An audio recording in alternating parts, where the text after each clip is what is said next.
નમસ્કાર, આપ જોઈ રહ્યા છો સ્પાર્ક ટુડે ન્યૂઝ. નર્મદા જિલ્લાના ડેડિયાપાડા ખાતે આદિવાસી ગૌરવ દિવસ નિમિત્તે ભવ્ય કાર્યક્રમ યોજાયો.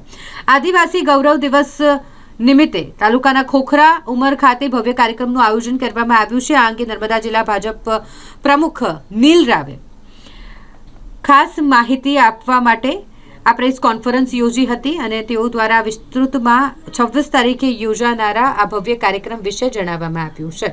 તેમના દ્વારા જણાવવામાં આવ્યું કે ગુજરાતના નાયબ મુખ્યમંત્રી હર્ષ સંઘવી ખાસ ઉપસ્થિત રહેવાના છે આ કાર્યક્રમમાં અને કાર્યક્રમને ગૌરવવંતું બનાવશે. ભગવાન બિરસા મુંડાને પુષ્પાંજલિ સવારે 9 વાગે ડેડિયાપાડા ખાતે થશે. પછી તેમની પ્રતિમાને પુષ્પાંજલિ અર્પણ કરાયા બાદ ભવ્ય રોડ શો યોજાશે અને જેમાં મોટી સંખ્યામાં કાર્યકરો, આદિવાસી અગ્રણીઓ અને જનસમૂહ જોડાશે. વધુ માહિતી જિલ્લા પ્રમુખ નીલ રાવે આપી છે. સૌને નમસ્કાર. આગામી તારીખ 26 ગુરુવારના રોજ ગુજરાત પ્રદેશના અધ્યક્ષ આદરણીય જગદીશભાઈ વિશ્વકર્માની જે નવનિયુક્ત ટીમ બનાવી, વિવિધ મોરચાઓ અને પ્રદેશની આખા માળખાની ટીમ, એમાં પ્રદેશના આદિજાતિ મોરચાના અધ્યક્ષ તરીકે આદરણીય ગણપતભાઈ વસાવાને જવાબદારી આપવામાં આવી છે. અને આખા ગુજરાતમાં તમામ આદિવાસી જિલ્લાઓની અંદર આદરણીય ગણપતભાઈ વસાવાનો અભિવાદનના કાર્યક્રમ આદિવાસી સમાજ, આદિજાતિ મોરચા દ્વારા કરવામાં આવી રહ્યા છે. એ જ ક્રમની અંદર નર્મદા જિલ્લાની અંદર પણ આગામી 26 તારીખે આ અભિવાદનનો કાર્યક્રમ, આદિવાસી મહાસંમેલનનો કાર્યક્રમ ડેડિયાપાડા ખોખરા ઉમર ગ્રાઉન્ડમાં, ક્રિકેટ ગ્રાઉન્ડમાં સવારે 9 કલાકે રાખવામાં આવેલો છે.